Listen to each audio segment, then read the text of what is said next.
ಸಹೋದ್ಯೋಗಿ ಮಿತ್ರರಿಗೆ ಈ ಪತ್ರಿಕಾಗೋಷ್ಠಿಗೆ ಸ್ವಾಗತವನ್ನು ಕೋರ್ತೀನಿ. ನನ್ನ ಹೆಸರು ಮೊಹಮ್ಮದ್ ಯೂಸುಫ್ ನೇವಾರ್ ಅಂತೇಳಿ.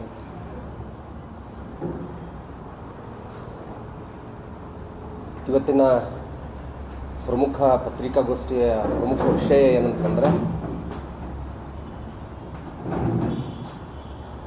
ಮಹಾನಗರ ಪಾಲಿಕೆ ವಿಜಯಪುರ ಮಹಾನಗರ ಪಾಲಿಕೆಯ 35 ಸದಸ್ಯರ ಅನರ್ಹ ವಿಚಾರವಾಗಿ ಇವತ್ತು ಪತ್ರಿಕಾಗೋಷ್ಠಿಯನ್ನು ಕರಿಬೇಕಾಯಿತು. ಈ ಪತ್ರಿಕಾಗೋಷ್ಠಿ ಕರೆಯಲು ಪ್ರಮುಖ ಕಾರಣ ಏನಂತಂದ್ರೆ, 35 ಸದಸ್ಯರು ಈ ಹಿಂದೆ 2025-24/3/2025 ಏನು ಮಹಾನಗರ ಪಾಲಿಕೆಯ 35 ಸದಸ್ಯರು ಅನರ್ಹಗೊಂಡಿದ್ದು ವಿಚಾರ ತಮಗೆಲ್ಲರಿಗೆ ಗೊತ್ತಿರತಕ್ಕಂಥದ್ದು ಮತ್ತು ತಾವುಗಳ ಕಡೆ ಎಲ್ಲ ಸುದ್ದಿಗಳನ್ನು ಮಾಡಿರ್ತಕ್ಕಂಥದ್ದು. 35 ಸದಸ್ಯರು ಅನರ್ಹಗೊಂಡ ಮೇಲೆ ಮುಂದೆ ಆ 35 ಸದಸ್ಯರ ಅನರ್ಹಗೊಂಡ ಮೇಲೆ ಏಕಸದಸ್ಯ ಪೀಠ ಅದನ್ನು ಅವರಿಗೆ ಮತ್ತೆ ತಡೆಯಾಜ್ಞೆಯನ್ನು ನೀಡಿ ಮಹಾನಗರ ಪಾಲಿಕೆ ಮೇಯರ್ ಮತ್ತು ಉಪಮೇಯರ್ ಚುನಾವಣೆಗೆ ತಡೆಯಾಜ್ಞೆಯನ್ನು ತಗೊಂಬಂದು ಅವರು ಚುನಾವಣೆಯನ್ನು ಮಾಡಿ BJPಯ ಅಧಿಕಾರಕ್ಕೆ ತೆಗೆದುಕೊಂಡಿರ್ತಕ್ಕಂಥದ್ದು. ಇವತ್ತಿನ ದಿವಸ ನಾನು ಕಳೆದ ಈ ಹಿಂದೆ ಒಂದು 10 ದಿನಗಳ ಹಿಂದೆ 17ನೇ ತಾರೀಕಿಗೆ 27ನೇ ತಾರೀಕಿಗೆ ಒಂದು ವಿಷಯ ನನಗೆ ಗೊತ್ತಾಯಿತು. ವಿಜಯಪುರ ಮಹಾನಗರ ಪಾಲಿಕೆ 23ನೇ ಅವಧಿ, ಅಂದರೆ ಕಾನೂನಾತ್ಮಕವಾಗಿ ಆಡಳಿತಾತ್ಮಕವಾಗಿ ನಾವು ನೋಡಿದ್ರೆ 23ನೇ ಅವಧಿ ಆಗುತ್ತೆ. ಈಗ ಅದು ಈಗಿನ ಒಂದು 5 ವರ್ಷಗಳದ್ದು ಇದನ್ನು ನೋಡ್ತಾ ಇದ್ದರೆ 3ನೇ ಅವಧಿಗೆ ಮೇಯರ್ ಮತ್ತು ಉಪಮೇಯರ್ ಚುನಾವಣೆಯನ್ನು ಪ್ರಸ್ತಾವನೆ ಇಲ್ಲಿ ಕಮಿಷನರ್ ಆಗಿರ್ತಕ್ಕಂಥ ಮೆಕ್ಕಳಿಕೆಯವರು RC ಅವರಿಗೆ ಕಳಿಸಿರ್ತಕ್ಕಂಥದ್ದು. ಮಹಾನಗರ ಪಾಲಿಕೆ ನಮ್ಮ ಮೆಕ್ಕಳಿಕೆಯವರು ಪ್ರಾದೇಶಿಕ ಆಯುಕ್ತರಾಗಿರ್ತಕ್ಕಂಥ ಜಾನಕಿ ಮೇಡಮ್ ಅವರಿಗೆ ಅವರು ಒಂದು ಪತ್ರವನ್ನು ಬರೀತಾರೆ. ಮತ್ತೆ ಮೇಯರ್ ಮತ್ತು ಉಪಮೇಯರ್ ಚುನಾವಣೆಗೆ 23ನೇ ಅವಧಿಗೆ ಅವಕಾಶ ಮಾಡಿಕೊಡಿ ಅಂಥೇಳಿ ಒಂದು ಪತ್ರವನ್ನು ಬರೆದಿರ್ತಕ್ಕಂಥದ್ದು. ಬರೆದ ಮೇಲೆ ನನಗೊಂದು ಪ್ರಶ್ನೆ ಇಲ್ಲಿ ಉದ್ಭವ ಆಗ್ತದೆ. ಏನಂತಂದರೆ, 23ನೇ ಅವಧಿಗೆ ಅವರು ಯಾವ ದೃಷ್ಟಿಕೋನದಲ್ಲಿ ಅವರು ಮೇಯರ್ ಮತ್ತು ಉಪಮೇಯರ್ ಚುನಾವಣೆ ಮಾಡ್ತಾರೆ ಗೊತ್ತಿಲ್ಲ ನನಗೆ. ಆದರೆ ಚುನಾವಣೆ ಸ್ಟೇ ಆರ್ಡರ್ ಇದೆ, ಚುನಾವಣೆ ಮಾಡಬೇಕಂತ ಯಾವುದೇ ರೀತಿ ನ್ಯಾಯಾಲಯದ ಆದೇಶ ಇಲ್ಲ. ಇವರೆಲ್ಲ ಅನರ್ಹಗೊಂಡಿದ್ದಾರೆ. ಎಲ್ಲೋ ಒಂದು ಕಡೆ ಇದು ಕಾನೂನಾತ್ಮಕವಾಗಿರ್ತಕ್ಕಂತಹ ಅಡೆತಡೆ ಆಗ್ತದೆ ಮತ್ತು ಕಾನೂನು ಉಲ್ಲಂಘನೆ ಆಗ್ತದೆ ಅಂತಕ್ಕಂಥ ವಿಚಾರವಾಗಿ ನಾನು 27ನೇ ತಾರೀಕಿಗೆ RC ಅವರನ್ನ ಬೆಳಗಾವಿಗೆ ಹೋಗಿ ಭೇಟಿಯಾಗಿ ಜಾನಕಿ ಮೇಡಮ್ ಅವರಂತ ಈಗ ಪ್ರಾದೇಶಿಕ ಆಯುಕ್ತರು ಬಂದಿದ್ದಾರೆ. ಮೊದಲು ಸಂಜಯ್ ಶೆಟ್ಟಣ್ಣವರಿದ್ದರು. ಅವರಿದ್ದಾಗ ಅವರು ಭಾಳ ಸ್ಪಷ್ಟವಾಗಿ 35 ಸದಸ್ಯರನ್ನ ಅನರ್ಹಗೊಳಿಸಿದ್ರು. ಇವರು ಅದನ್ನು ಮೇಲ್ಮನವಿ ಸಲ್ಲಿಸಿದ್ರು. ಆ ಮೇಲ್ಮನವಿಗೆ ಏಕಸದಸ್ಯ ಪೀಠ ಅವ್ರನ್ನ ಅನರ್ಹಗೊಳಿಸೋಕ್ಕೆ ತಡೆಯಾಜ್ಞೆ ನೀಡಿತ್ತು. ಹಾಗಾಗಿ ದ್ವಿಸದಸ್ಯ ಪೀಠಕ್ಕೆ, ಅಂದರೆ ವಿಭಾಗೀಯ ಪೀಠಕ್ಕೆ ಅವರು ಸ್ಟೇ ಆರ್ಡರ್ನ ತಗೊಂಡು ಬಂದಿದ್ದು ಎಲ್ಲರಿಗೂ ಗೊತ್ತಿರತಕ್ಕಂಥ ವಿಚಾರ. ಇವರು 23ನೇ ಅವಧಿಯನ್ನು ಯಾವ ದೃಷ್ಟಿಕೋನದಲ್ಲಿ ಇವರು ಮಾಡ್ತಾರೆ ಅಂತಕ್ಕಂಥದ್ದು ಒಂದು ಪ್ರಶ್ನೆ ಇಲ್ಲಿ ನನಗೆ ಕಾಡ್ತು. ಹಾಗಾಗಿ ನಾನು ಪ್ರಾದೇಶಿಕ ಆಯುಕ್ತರಾಗಿರ್ತಕ್ಕಂಥ ಜಾನಕಿ ಮೇಡಮ್ ಅವ್ರಿಗೆ ಹೋಗಿ ಭೇಟಿಯಾಗಿ ಅವರಿಗೆ ಒಂದು ಮನವಿಯನ್ನು ಇಲ್ಲಿ ನಾನು ಸಲ್ಲಿಸಿದೆ. ಈ ಮನವಿ ಕಾಪಿನ ತಮ್ಮೆಲ್ಲರಿಗೂ ಕೂಡ ಕೊಡ್ತಾ ಇದ್ದೀನಿ, ಇದು ತಾವು ತೆಗೆದುಕೊಳ್ಬೋದು. 23ನೇ ಅವಧಿಯ ಮೇಯರ್ ಮತ್ತು ಉಪಮೇಯರ್ ಚುನಾವಣೆ ಇವರು ಅನರ್ಹಗೊಂಡ 35 ಸದಸ್ಯರು ಅನರ್ಹಗೊಂಡರೂ ಕೂಡ ಇವರು ಯಾವ ದೃಷ್ಟಿಕೋನದಲ್ಲಿ ಮಾಡ್ತಾರೆ ಅಂತಕ್ಕಂಥ ಒಂದು ವಿಚಾರವನ್ನು ಇಟ್ಕೊಂಡು ನಾನು ಜಾನಕಿ ಮೇಡಮ್ ಅವರ ಪ್ರಾದೇಶಿಕ ಆಯುಕ್ತರನ್ನು ನಾನು ಕೇಳಿದಾಗ ಅದಕ್ಕೆ ಸಮರ್ಪಕವಾದಂತಹ ಉತ್ತರ ಬರಲಿಲ್ಲ. ನೀವು ಮನವಿಯನ್ನು ಕೊಟ್ಟಿದ್ದೀರಿ, ನಾನು ಮನವಿಯಲ್ಲಿ ಏನು ಕೊಟ್ಟಿದ್ದೀನಿ ಅಂತಕ್ಕಂಥದ್ದನ್ನು ಇಲ್ಲಿ ತಮ್ಮೆದುರಿಗೆ ನಾನು ಹೇಳಕ್ಕೆ ಬಯಸ್ತೇನೆ. ಸಾಮೂಹಿಕ ಅನರ್ಹತೆ ಆದೇಶ 24/3/2025 ಬೆಳಗಾವಿ ಪ್ರಾದೇಶಿಕ ಆಯುಕ್ತರು ವಿಜಯಪುರ ಮಹಾನಗರ ಪಾಲಿಕೆ ಎಲ್ಲ 35 ಕೌನ್ಸಿಲರ್ಗಳು 1976 ಮುನ್ಸಿಪಲ್ ಕಾರ್ಪೊರೇಷನ್ ಕಾಯ್ದೆ ಸೆಕ್ಷನ್ 19ರ ಅಡಿಯಲ್ಲಿ ಅನರ್ಹಗೊಳಿಸಿದ್ರಿ.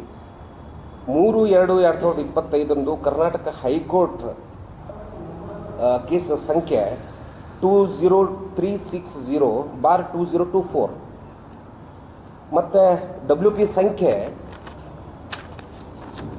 203968 ಹೊರಡಿಸಿದ ನಿರ್ದೇಶನದ ಮೇರೆಗೆ ನೋಟಿಸನ್ನು ಜಾರಿ ಮಾಡಿ ವಿಚಾರಣೆ ಕೈಗೊಂಡು ಕೌನ್ಸಿಲರ್ಗಳಿಗೆ ಮಾನ್ಯ ಪ್ರಾದೇಶಿಕ ಆಯುಕ್ತ ಸಂಜಯ್ ಶೆಟ್ಟಣ್ಣವರು ಅನರ್ಹಗೊಳಿಸಿದರು. ಅದನ್ನು ಕಲಬುರಗಿ ಹೈಕೋರ್ಟ್ ಏಕಸದಸ್ಯ ಪೀಠ ಮಧ್ಯಂತರ ತಡೆಯಾಜ್ಞೆಯನ್ನು ನೀಡಿತು. ಅದಕ್ಕೆ ಕಿರಣ್ ಪಾಟೀಲ್ ಅವರ ಮತ್ತು ಇತರರು ಸೇರಿ, ಅಂದರೆ ಒಂದಿಷ್ಟು ಜನ ಸೇರ್ಕೊಂಡು, ಅದು ಇಲ್ಲಿ ನಾನು ಮೆನ್ಷನ್ ಮಾಡಿದ್ದೀನಿ ಯಾವ್ಯಾವ ಕೇಸಲ್ಲಿ ಈಗ ನಿಮಗೆ ಕೊಟ್ಟಿರ್ತಕ್ಕಂಥ ಪ್ರೆಸ್ ನೋಟಲ್ಲಿ ನಾನು ಮೆನ್ಷನ್ ಮಾಡಿದ್ದೀನಿ. ಅದು ತಾವು ಸರ್ಚ್ ಮಾಡ್ಬೋದು ಯಾವ ರೀತಿ ಕೇಸುಗಳು ಎಲ್ಲೆಲ್ಲಿ ಯಾವ್ಯಾವ ರೀತಿ ತಡೆಯಾಜ್ಞೆ ನೀಡಿದೆ ಅಂತಕ್ಕಂಥದ್ದು. ಅದರಲ್ಲಿ ಸಂಖ್ಯೆ ಕೂಡ ನಿಮಗೆ ಕೊಟ್ಟಿದ್ದೀನಿ, ನೀವು ಆನ್ಲೈನಲ್ಲಿ ಚೆಕ್ ಮಾಡ್ಬೋದು. ಆನ್ಲೈನಲ್ಲಿ ಎಲ್ಲ ಸಿಗ್ತದೆ. ಕಲಬುರಗಿ ಪೀಠದ ಮುಂದೆ ಸಾಮೂಹಿಕ ಅರ್ಹತೆಯನ್ನು ಪ್ರಶ್ನಿಸಿ ಅನರ್ಹತೆಯ ಆದೇಶಕ್ಕೆ ತಡೆ ನೀಡುವಂತೆ ಕೋರಿದ ಮಧ್ಯಂತರ ಅರ್ಜಿಯನ್ನು ಗೌರವಾನ್ವಿತ ಏಕಸದಸ್ಯ ಪೀಠ ನ್ಯಾಯಾಧೀಶರು ಸ್ಪಷ್ಟವಾಗಿ ಅದನ್ನು ನಿರಾಕರಣೆ ಮಾಡ್ತಾರೆ. ಏಕಸದಸ್ಯ ಪೀಠ ಅದನ್ನು ನಿರಾಕರಣೆ ಮಾಡ್ತದೆ. ಅದಾದ ಮೇಲೆ ವಿಭಾಗೀಯ ಪೀಠಕ್ಕೆ ಮತ್ತೆ ಮೊರೆ ಹೋಗ್ತಾರೆ. ಯಾರು ಕಿರಣ್ ಪಾಟೀಲ್ ಅಂತಕ್ಕಂಥವರು ಕೌನ್ಸಿಲರ್, ಅವರು ಕಿರಣ್ ಪಾಟೀಲ್ ಅವರು ಮೊರೆ ಹೋಗ್ತಾರೆ ಅದಕ್ಕೆ ವಿಭಾಗೀಯ ಪೀಠಕ್ಕೆ, ಹೈಕೋರ್ಟ್ ವಿಭಾಗೀಯ ಪೀಠಕ್ಕೆ. ಅವರು ಮೇಲ್ಮನವಿಯನ್ನು ಏನು ಸಲ್ಲಿಸ್ತಾರೆ, ಆ ಸಲ್ಲಿಸಿದ ಮೇಲ್ಮನವಿ ಸಂಖ್ಯೆ 200129/2025 ಮತ್ತು 200130/2025 ಗೌರವಾನ್ವಿತ ವಿಭಾಗೀಯ ಪೀಠ ಮುಂದಿನ ವಿಚಾರಣೆ ದಿನಾಂಕದವರೆಗೆ ಮಾತ್ರ ಕೌನ್ಸಿಲರ್ಗಳಾಗಿ ಕರ್ತವ್ಯ ನಿರ್ವಹಿಸಲು ತಾತ್ಕಾಲಿಕ ಮಧ್ಯಂತರ ತಡೆಯಾಜ್ಞೆಯನ್ನು ನೀಡಿತ್ತು. ತಾತ್ಕಾಲಿಕವಾಗಿ ಇವರಿಗೆ ತಡೆಯಾಜ್ಞೆ ನೀಡಿದೆ. ಇವರು ಈಗ ಮುಂದುವರಿಸಿ ಏನು 23ನೇ ಒಂದು ಏನು ಮೇಯರ್ ಮತ್ತು ಉಪಮೇಯರ್ ಚುನಾವಣೆ ಮಾಡಬೇಕಂತ ಏನು ಕಮಿಷನರ್ ಅವರು ಏನು ಒಂದು ಪ್ರಸ್ತಾವನೆ ಸಲ್ಲಿಸಿದ್ದಾರೆ. ಆ ನಿಟ್ಟಿನಲ್ಲಿ ಇದಕ್ಕೆ ಇವರಿಗೆ ತಾತ್ಕಾಲಿಕವಾದಂಥ ತಡೆಯಾಜ್ಞೆ ನೀಡಿದೆ, ಯಾವುದೇ ರೀತಿ ಖಾಯಂ ತಡೆಯಾಜ್ಞೆ ನೀಡಿಲ್ಲ. ಬಾಕಿ ಇರುವವರೆಗೆ ಏಕ ನ್ಯಾಯಾಧೀಶ ಪೀಠದ ಅರ್ಹತೆಯನ್ನು ಅರ್ಜಿ ವಿಚಾರಣೆಗೆ ಮಾಡುವುದರಿಂದ ಅಂತಿಮವಾಗಿ ವಿಲೇವಾರಿ ಮಾಡುವುದರಿಂದ ತಡೆಯುವುದಿಲ್ಲ ಎಂದು ವಿಭಾಗೀಯ ಪೀಠ ಆದೇಶನೂ ಕೂಡ ಮಾಡಿದೆ. ಈ ಹಿಂದಿನ ನಾನು ಮನವಿ ಸಲ್ಲಿಸಿದ್ದನ್ನು ಹೇಳ್ತಾ ಇದ್ದೀನಿ. ಈ ಹಿಂದಿನ ಏಕಸದಸ್ಯ ಪೀಠ ನಿರ್ದೇಶನದ ಪ್ರಕಾರ ಹೈಕೋರ್ಟ್ WP ಸಂಖ್ಯೆ 2036020224 ಮತ್ತು WP ಸಂಖ್ಯೆ 2039682024 ಅನ್ನು ವಿಲೇವಾರಿ ಮಾಡಿದಾಗ ಚುನಾವಣಾ ಫಲಿತಾಂಶಗಳನ್ನು ಘೋಷಿಸುವ ಅದರ ನಿರ್ದೇಶಗಳನ್ನು ಕಟ್ಟುನಿಟ್ಟಾಗಿ 22ನೇ ಅವಧಿಗೆ ಸೀಮಿತಗೊಳಿಸಲಾಗಿದೆ. 22ನೇ ಅವಧಿಗೆ ಅಂದರೆ 2ನೇ ಅವಧಿಗೆ. ಈಗಿನ ಏನು ಮೇಯರ್ ಮತ್ತು ಉಪಮೇಯರ್ ಚುನಾವಣೆ 3 ಅವಧಿಗಳಿದೆ. 1, 2 ಮುಗಿದಿದೆ. ಮೊದಲನೇ ಅವಧಿಯಲ್ಲಿ ಮುಗಿದು ಹೋಗಿದೆ. 2ನೇ ಅವಧಿಗೆ ಮೊದಲನೇ ಅವಧಿ ಅಬ್ದುಲ್ ರಜಾಕ್ ಹೊರತಿಯವರು ಆಗಿರ್ತಕ್ಕಂಥದ್ದು, 2ನೇ ಅವಧಿ ಇವರು ಆಗಿರ್ತಕ್ಕಂಥದ್ದು. ಈ 3ನೇ ಅವಧಿಗೆ ಇದನ್ನು ಎಲ್ಲೂ ಮಾಡಬೇಕಂತ ಆದೇಶ ಇಲ್ಲ. ಇವರು ಯಾವ ದೃಷ್ಟಿಕೋನದಲ್ಲಿ ಮಾಡ್ಲಿಕ್ಕೆ ಹೊರಟಿದ್ದಾರೋ ನನಗೆ ಅರ್ಥ ಆಗ್ತಾ ಇಲ್ಲ. ಒಂದನೇದು, ಅದನ್ನು ನಾನು ಅರ್ಜಿಯಲ್ಲಿ ಪ್ರಾದೇಶಿಕ ಆಯುಕ್ತರಿಗೆ ನಾನು ಅರ್ಜಿ ಸಲ್ಲಿಸಿರ್ತಕ್ಕಂಥದ್ದು ಏನಂತಂದರೆ, ಅದರಲ್ಲಿ 23ನೇ ಮಹಾನಗರ ಪಾಲಿಕೆ ಮೇಯರ್ ಮತ್ತು ಉಪಮೇಯರ್ ಚುನಾವಣೆ ಯಾವುದೇ ರೀತಿ ಚುನಾವಣೆಯನ್ನು ಜರುಗಿಸಬಾರ್ದು ಅಂತ ಹೇಳ್ತೀವಿ ನಾನು ಪ್ರಾದೇಶಿಕ ಆಯುಕ್ತರನ್ನ ವಿನಂತಿ ಮಾಡಿಕೊಂಡೆ. ಅದಾದ ಮೇಲೆ ಪ್ರಾದೇಶಿಕ ಆಯುಕ್ತರು ಅದನ್ನು ಜಾನಕಿ ಮೇಡಮ್ ಅವ್ರ ಜೊತೆ ನಾನು ಚರ್ಚೆ ಮಾಡಿದೆ. ಮೇಡಮ್, ಈ ರೀತಿ ಅನರ್ಹಗೊಳಿಸಿದ್ದೀರಿ ತಾವೇ, ತಾವು ಏನು ಹಿಂದಿನ ಅಧಿಕಾರಿಗಳಾಗಿರ್ತಕ್ಕಂಥ ಹಿಂದಿನ ಆಯುಕ್ತರಾಗಿರ್ತಕ್ಕಂಥ ಸಂಜಯ್ ಶೆಟ್ಟಣ್ಣವರು ಏನು ಅನರ್ಹಗೊಳಿಸಿದ್ರು, ಅದನ್ನು ನಾನು ಸ್ವಾಗತ ಮಾಡ್ತೀನಿ. ಯಾಕಂತಂದರೆ ಅವರು ಅನರ್ಹಗೊಂಡಿದ್ದು ವಿಚಾರ ಆಗಲೇ ಎಲ್ಲರಿಗೆ ಗೊತ್ತಿರ್ತಕ್ಕಂಥದ್ದು. ಅನರ್ಹಗೊಳಿಸಿದ ಮೇಲೂ ಕೂಡ ಇದು ಮತ್ತೆ 23ನೇದು ಹೇಗೆ ಮಾಡ್ತೀರಿ ನೀವು ಚುನಾವಣೆ ಅಂತ ಕೇಳಿದಾಗ ಅದಕ್ಕೆ ಸಮರ್ಪಕವಾದಂಥ ಉತ್ತರ ಅವ್ರ ಕಡೆಯಿಂದ ಬರಲಿಲ್ಲ. ಅವ್ರು ಹೇಳಿದರು ನನಗೆ ಭಾಳ ಸ್ಪಷ್ಟವಾಗಿ, ಇಲ್ಲ ನೀವು ನಿಮ್ಮ ಕೆಲಸ ಮಾಡಿ, ನಾವು ನಮ್ಮ ಕೆಲಸ ಮಾಡ್ತೀವಿ ಅಂತಕ್ಕಂಥದ್ದನ್ನು. ಯಾವ ರೀತಿ ಅವರು ಹೇಳ್ತಾರೆ ಅನ್ನೋದು ಅಧಿಕಾರಿಗಳಿಗೆ ವಿವೇಚನೆಗೆ ಬಿಟ್ಟಿರ್ತಕ್ಕಂಥದ್ದು. ನಾನು ಅದನ್ನು ಹೇಳಕ್ಕೆ ಹೋಗಲ್ಲ. ಆಮೇಲೆ ಈ ಪ್ರಕರಣ ನ್ಯಾಯಾಲಯದಲ್ಲಿ ಇರೋದರಿಂದ ಇದು ಹೆಚ್ಚಿನ ಒಂದು ದೃಷ್ಟಿಕೋನ ನಾವು ಹೇಳಕ್ಕೆ ಬರೋದಿಲ್ಲ. ಭಾಳ ಸ್ಪಷ್ಟವಾಗಿ ಏನಂತಂದರೆ, ಎಲ್ಲೋ ಒಂದು ಕಡೆ ಚುನಾವಣೆಯನ್ನು 23ನೇದೇ ಮೇಯರ್ ಮತ್ತು ಉಪಮೇಯರ್ ಚುನಾವಣೆಯನ್ನು ಇವರು ಮಾಡ್ತಾ ಇದ್ದಾರೆ ಅಂತಕ್ಕಂಥದ್ದು ಗೊತ್ತಾದ ತಕ್ಷಣ ನಾನು ಆಯುಕ್ತರನ್ನು ಸಂಪರ್ಕ ಮಾಡಿ ಆಯುಕ್ತರಿಗೆ ಒಂದು ಮನವಿಯನ್ನು ಸಲ್ಲಿಸಿದ್ದೀನಿ. ಈ ಮನವಿ ಇಲ್ಲಿದೆ. ಅದಾದ ಮೇಲೆ 1 ವಾರಗಳ ಕಾಲ ನಾನು ಪ್ರಾದೇಶಿಕ ಆಯುಕ್ತರ ಒಂದು ವಿಚಾರವಾಗಿ ಅವರು ನನಗೆ ಉತ್ತರ ಕೊಡ್ತಾರೆ, ಇದಕ್ಕೆ ಸಂಬಂಧಪಟ್ಟಂಥ ನಾವು ಚುನಾವಣೆ ಮಾಡೋದಿಲ್ಲ ಅಥವಾ ಇದಕ್ಕೆ ನೀವು ಯಾವ ರೀತಿಯನ್ನು ಸಲ್ಲಿಸಿದ್ದೀರಿ ಅಂತಕ್ಕಂಥ ವಿಚಾರ ನನಗೆ ಉತ್ತರ ಬರ್ತದೆ ಅನ್ನೋ ದೃಷ್ಟಿಕೋನದಲ್ಲಿ ನಾನು ಕಾಯ್ದೆ. ಯಾವುದೇ ರೀತಿ ಪ್ರಾದೇಶಿಕ ಆಯುಕ್ತ ಜಾನಕಿ ಮೇಡಮ್ ಅವರು ನನಗೆ ಉತ್ತರ ಕೊಡಲಿಲ್ಲ. ಸೊ ನನಗೆ ಒಂದು ಖೇದ ಅನ್ನಿಸ್ತು. ಹಾಗಾಗಿ ನಾನು ಈ ಪ್ರಕರಣವನ್ನು ನಾನು ನ್ಯಾಯಾಲಯದ ಮೊರೆ ಹೋದರೆ ಹೇಗಾಗುತ್ತೆ ಅಂತಕ್ಕಂಥದ್ದು ವಿಚಾರವಾಗಿ ನನ್ನ ವಕೀಲರಾಗಿರ್ತಕ್ಕಂಥ ನನಗೆ ತುಂಬ ಆಪ್ತ ಗೆಳೆಯರು ವಕೀಲರಾಗಿರ್ತಕ್ಕಂಥ ವಿಜಯಕುಮಾರ್ ಮಣೂರ್ ಅವರು, ತುಂಬ ಹೈಕೋರ್ಟ್ ವಕೀಲರು, ಅವ್ರ ಜೊತೆ ನಾನು ಚರ್ಚೆ ಮಾಡಿ ಮೊನ್ನೆ ದಿವಸ ಅಂದರೆ ಒಂದು ವಾರದ ಹಿಂದೆ ನಾನು ಅವರಿಗೆ ಹೈಕೋರ್ಟನ್ನು ಮೊರೆ ಹೋಗಿದ್ದೀನಿ. ಹೈಕೋರ್ಟಲ್ಲಿ ಈಗಾಗಲೇ ರಿಟ್ ಅರ್ಜಿ ಸಲ್ಲಿಸಿದ್ದೆ. ಮೊದಲು ರಿಟ್ ಅರ್ಜಿ ಸಲ್ಲಿಸಿರ್ತಕ್ಕಂಥ ಮೈನುದ್ದೀನ್ ಬೀಳ್ಗಿ ಮತ್ತು ಪ್ರಕಾಶ್ ಮಿರ್ಜಿ ಅವರು ಹೈಕೋರ್ಟ್ ಅರ್ಜಿ ಸಲ್ಲಿಸಿದ್ರು.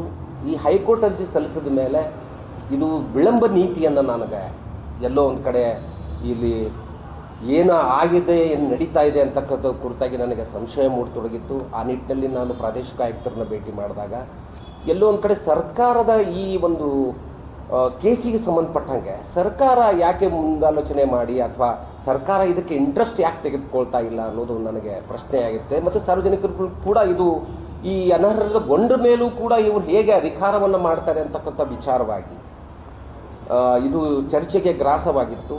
ಸೊ ಹಾಗಾಗಿ ನಾನು ಇದನ್ನು ವೈಯಕ್ತಿಕವಾಗಿ ಅನ್ನೋದಕ್ಕಿಂತ ಸಾರ್ವಜನಿಕ ಒಂದು ಹಿತಾಸಕ್ತಿಯನ್ನು ನಾನು ಹೈಕೋರ್ಟ್ಗೆ ಸಲ್ಲಿಸಿದ್ದೀನಿ. ಹೈಕೋರ್ಟಲ್ಲಿ ನನಗೆ ಏನು ಒಂದು ನ್ಯಾಯ ಸಿಗ್ತದೆ ಹೈಕೋರ್ಟ್ ಇದನ್ನು ನನ್ನ ಅರ್ಜಿಯನ್ನು ಸ್ವೀಕಾರ ಮಾಡಿದೆ. ನಾಳೆ ಬಿಟ್ಟು ನಾಡಿದ್ದು 19ನೇ ತಾರೀಕಿಗೆ ಇದು ನನ್ನ ಅರ್ಜಿನ ಸ್ವೀಕಾರ ಮಾಡಿ 19ನೇ ತಾರೀಕಿಗೆ ನ್ಯಾಯಾಲಯ ಅರ್ಜಿ ವಿಚಾರಣೆ ಇಟ್ಟುಕೊಂಡಿದೆ. ನಾನು ನ್ಯಾಯಾಲಯಕ್ಕೆ ಧನ್ಯವಾದವನ್ನು ಈ ಸಂದರ್ಭದಲ್ಲಿ ಹೇಳ್ತೀನಿ. ಹಾಗಾಗಿ ಈ ಒಂದು ಒಟ್ಟು ಈ ಎಲ್ಲ ಮಹಾನಗರ ಪಾಲಿಕೆಯ ಮೇಯರ್ ಮತ್ತು ಉಪಮೇಯರ್ ಚುನಾವಣೆಯ ಹಿನ್ನೆಲೆಯಲ್ಲಿ ಏನು ವಿಜಯಪುರ ನಗರಕ್ಕೆ ಆಗಿರ್ತಕ್ಕಂಥ ಏನು ಅಭಿವೃದ್ಧಿ ವಿಚಾರಗಳನ್ನು ನಾವು ನೋಡಿದಾಗ, ನಾನೊಬ್ಬ ಪತ್ರಕರ್ತನಾಗಿ ನಾನು ನೋಡಿದಾಗ ಸಾಕಾಗಷ್ಟು ಗೊಂದಲದ ವಾತಾವರಣ, ಸಾಕಾಗಷ್ಟು ಅನ್ಯಾಯ ಅಂದರೆ ಅಭಿವೃದ್ಧಿ ಆಗದೇ ಇರತಕ್ಕಂಥ ದೃಷ್ಟಿಕೋನದಲ್ಲಿ ನಾನಿವತ್ತು ಇದನ್ನು ನಾನು ಅರ್ಜಿಯನ್ನು ಸಲ್ಲಿಸಿದ್ದೀನಿ. ಒಂದು ವಿಶ್ವಾಸ ನನಗೆ ಮಾನ್ಯ ನ್ಯಾಯಾಲಯದಲ್ಲಿ ನನಗೆ ವಿಶ್ವಾಸ ಇದೆ, ಹೈಕೋರ್ಟ್ ಪೀಠದ ಮೇಲೆ ನನಗೆ ವಿಶ್ವಾಸ ಇದೆ. ಈ ಅರ್ಜಿ ನಾಳೆ 19ನೇ ತಾರೀಕಿಗೆ ಎಲ್ಲ ಅರ್ಜಿಗಳು ಕ್ಲಬ್ ಆಗಿದೆ. ಅಂದರೆ ಎಲ್ಲ ಅರ್ಜಿಗಳು ಸ್ವೀಕೃತ ಏನು ತಡೆ ಆಜ್ಞೆ ನೀಡಿದ್ದು ಮತ್ತು ಪ್ರಕಾಶ್ ಮಿರ್ಜಿ ಮತ್ತು ಮೈನುದ್ದೀನ್ ಬೀಳ್ಗಿ ಅವರು ಸಲ್ಲಿಸಿರ್ತಕ್ಕಂಥ ಅರ್ಜಿಯಲ್ಲೇ ನೆನೆಗುದಿಗೆ ಬಿದ್ದಿರ್ತಕ್ಕಂಥ ಅರ್ಜಿ ಅದೂ ಕೂಡ ವಿಚಾರಣೆಗೆ ಬರಲಿದೆ. ನಾನು ಸಲ್ಲಿಸಿರ್ತಕ್ಕಂಥ ಅರ್ಜಿನೂ ಕೂಡ ವಿಚಾರಣೆಗೆ ಬರಲಿದೆ. ಒಂದು ಸಂತೋಷದ ವಿಚಾರ, ಎಲ್ಲ ಅರ್ಜಿಗಳು ಏಕಕಾಲಕ್ಕೆ ನಾಳೆ 19ನೇ ತಾರೀಕಿಗೆ ವಿಚಾರಣೆಗೆ ಒಳಪಡಿಸ್ತಾ ಇದೆ ಮಾನ್ಯ ನ್ಯಾಯಾಲಯ. ಅವ್ರಿಗೆ ನಾನು ಧನ್ಯವಾದನೆ ಹೇಳ್ತೀನಿ. ನನಗೆ ನ್ಯಾಯ ಸಿಗ್ತದೆ ಅನ್ನೋ ಒಂದು ಆತ್ಮವಿಶ್ವಾಸ ನನಗಿದೆ. ಒಂದು ವೇಳೆ ನಾನು ಭಾಳ ಪ್ರಮುಖವಾಗಿ ಹೇಳಬೇಕಂದ್ರೆ, ಒಂದು ವೇಳೆ ನನಗೆ ನ್ಯಾಯ ಸಿಗದೇ ಇದ್ದರೆ, ನನಗೆ ಅನ್ನೋದಕ್ಕಿಂತ ಈ ಹಿತಾಸಕ್ತಿ ಅರ್ಜಿಯನ್ನು ನ್ಯಾಯ ಸಿಗದೇ ಇದ್ದರೆ ಅಥವಾ ವಿಳಂಬ ಆದರೆ ನಾನು ಸುಪ್ರೀಂ ಕೋರ್ಟ್ಗೂ ಮೊರೆ ಹೋಗ್ತೀನಿ ಅಂತಕ್ಕಂಥ ವಿಚಾರವನ್ನು ಈ ಸಂದರ್ಭದಲ್ಲಿ ಹೇಳ್ತಾ, ಆಮೇಲೆ ಪ್ರಮುಖವಾಗಿ ಒಂದು ವಿಚಾರ ನಾನು ಹೇಳಲೇಬೇಕಾಗಿದೆ. ನಾನು ಅರ್ಜಿ ಸಲ್ಲಿಸಿದ ಮೇಲೆ ಬಹಳಷ್ಟು ಬದಲಾವಣೆಗಳಾಗಿದೆ. ಏನಂತಂದರೆ, ಅವರು ಹಿಂದೆ ಹಾಕಿದ್ದಾರೆ, ಇವರು ಹಿಂದೆ ನಿರ್ಧರಿಸಿ ಅರ್ಜಿನ ಕೊಡಿಸಿರಬಹುದು, ರಾಜಕಾರಣಿಗಳು ನನ್ನ ಹಿಂದೆ ಇರಬಹುದು, ಅಥವಾ ಯಾರೋ ಫಂಡಿಂಗ್ ಮಾಡ್ತಾ ಇರಬಹುದು. ಇವೆಲ್ಲ ಗೊಂದಲಗಳಿಗೆ ನಾನು ದಯವಿಟ್ಟು ತೆರೆ ಎಳಿಬೇಕಾದ ಅನಿವಾರ್ಯತೆ ನನಗೆ ಬಂತು. ಹಾಗಾಗಿ ನಾನು ಪತ್ರಿಕಾಗೋಷ್ಠಿ ಮಾಡಲೇಬೇಕಾಯಿತು. ದಯವಿಟ್ಟು ತಮ್ಮೆಲ್ಲರಿಗೂ ಕೂಡ ನಾನು ವಿನಂತಿ ಮಾಡ್ಕೋತೀನಿ, ಆ ಥರದ್ದು ಯಾವ ಕೂಡ ನನ್ನಲ್ಲಿ ಇಲ್ಲ. ನಾನು ವಿಜಯಪುರ ಸುಮಾರು 30 ವರ್ಷಗಳಿಂದ ನಾನು ವಿಜಯಪುರ ನಗರವನ್ನು ನೋಡ್ತಾ ಬಂದಿರತಕ್ಕಂಥವನು. ನಂದು ಜವಾಬ್ದಾರಿ ಇದೆ ಅಂತಕ್ಕಂಥದ್ದು ವಿಚಾರ ಮಾಡಿ ಸ್ವತಃ ನನ್ನ ಇದರಲ್ಲಿ ನಾನು ಈ ಪತ್ರಿಕಾಗೋಷ್ಠಿಯನ್ನು ಕರೆದಿರ್ತಕ್ಕಂಥದ್ದು ಮತ್ತು ಅರ್ಜಿಯನ್ನು ಸಲ್ಲಿಸಿರ್ತಕ್ಕಂಥದ್ದು. ದಯವಿಟ್ಟು ನನಗೆ ನ್ಯಾಯ ಸಿಗ್ತದೆ ಅನ್ನೋ ಒಂದು ಆತ್ಮವಿಶ್ವಾಸ ನನಗಿದೆ.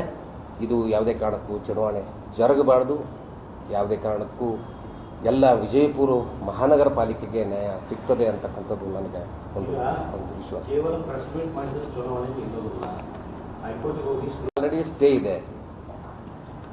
ಹೈಕೋರ್ಟಲ್ಲಿ ಸ್ಟೇ ತರೋದಕ್ಕಿಂತ ಇದು ನಾವು ಅರ್ಜಿ ಸಲ್ಲಿಸಿದ್ದೀವಿ, ಇದು ವಿಚಾರಣೆ ನಡೀತಾ ಇದೆ. ನಾಳೆ 19ನೇ ತಾರೀಕಿಗೆ ಇದು ಅರ್ಜಿ ವಿಚಾರಣೆ ಇದೆ. ನಂದು ಆಲ್ರೆಡಿ ಅರ್ಜಿ ತೆಗೆದುಕೊಂಡಿದೆ ಹೈಕೋರ್ಟ್ ಪೀಠ.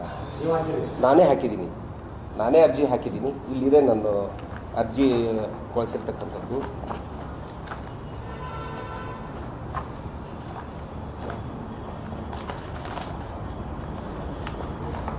ಹೈಕೋರ್ಟಲ್ಲಿ ಅರ್ಜಿ ಸ್ವೀಕಾರ ಆಗಿದೆ. ಇದನ್ನು ಇಂಟ್ರೆಸ್ಟ್ ಏನಿಲ್ಲ ಸರ್, ಇವ್ರು ಪ್ರತಿ ಸಲ ಗೊಂದಲದ ವಾತಾವರಣ ಸೃಷ್ಟಿ ಮಾಡ್ತಾ ಇದ್ದಾರೆ. ಏನಾಗಿದೆ ಅಂತಂದ್ರೆ ಸರ್, ಒಬ್ಬರು ಸ್ಟೇ ತಗೊಳ್ಳೋದು, ಒಬ್ಬರು ಬಂದು ಅಧಿಕಾರ ಸ್ವೀಕಾರ ಮಾಡೋದು, ಇವರಂದ್ರೆ ಅವರು, ಅವರಂದ್ರೆ ಇವರು, ಈ ಥರದ ಗೊಂದಲದ ವಾತಾವರಣ ಅನರ್ಹಗೊಳಿಸಿದ ಮೇಲೂ ಕೂಡ ಇವರು ಅಧಿಕಾರದಲ್ಲಿ ನಡೀತಾರೆ ಅನ್ನೋದು ಏನಿದೆಯಲ್ಲ, ಇದು ಪ್ರತಿಯೊಬ್ಬರಿಗೂ ಇದು ಪ್ರಶ್ನೆ ಮತ್ತು ಪ್ರಶ್ನಾತೀತವಾಗಿ ಉಳ್ಕತ್ತದೆ ಅನ್ನೋದು ನನ್ನ ವಿಚಾರ. जैसा कि आपने कहा कि 35 कारपोरेटर गैर कानूनी हैं.